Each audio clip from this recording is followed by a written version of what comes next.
introduce the next comedian. Are you ready? Ladies and gentlemen, Peter Mary.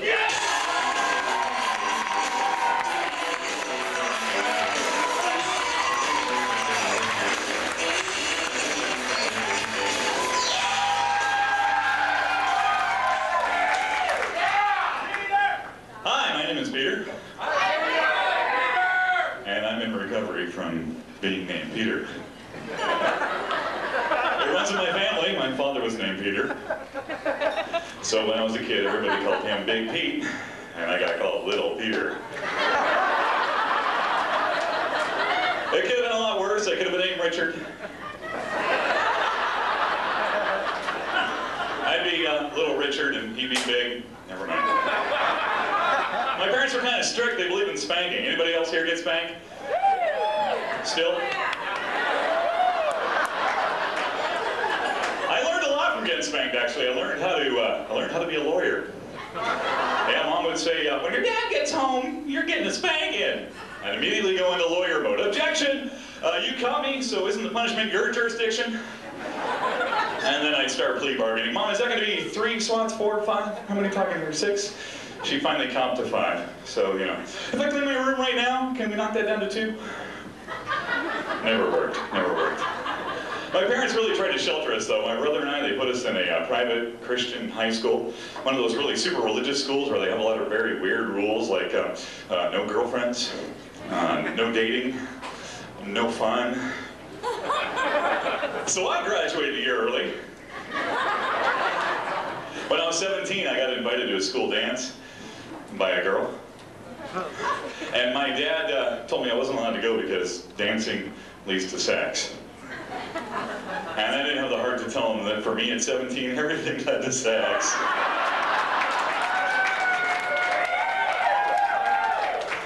Which is kind of ironic because nowadays I make a living making people dance. I'm a wedding DJ. Which is a lot more fun than being a funeral DJ.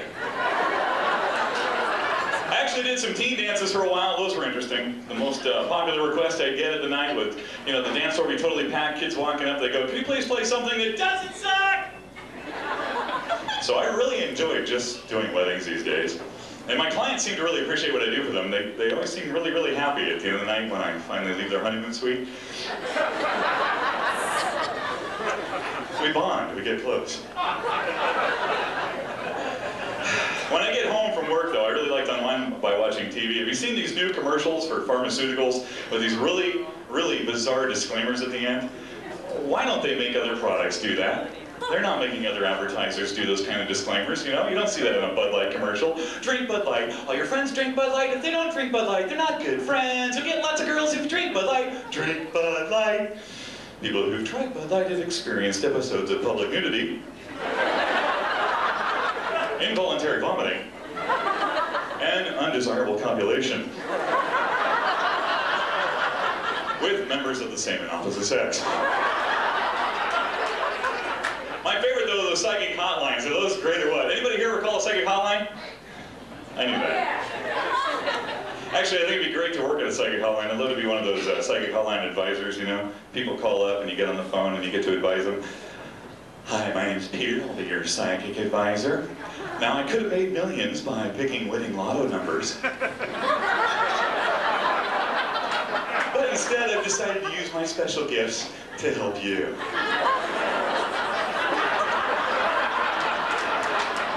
Upon approved credit. I'm getting an impression about you. Yes, I'm getting a reading here about your personality. It's a word coming to mind. It starts with a G. You're a good person. You're generous. No, that's not. No, you're gullible. Actually, I think it'd be kind of fun to call those psychic hotlines, give them a hard time. You know, call up. Hi, psychic hotline. Yeah, what's my name? Well, you're the psychic. You tell me. Little Peter. She's good.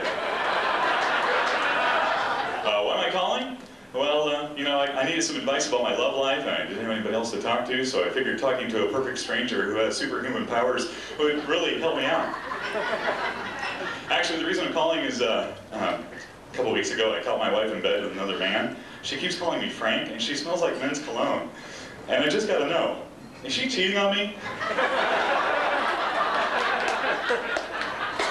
Oh, you need a credit card number. Hang on. Okay. Are you ready? Here we go. Didn't come through? Okay, I'll try harder.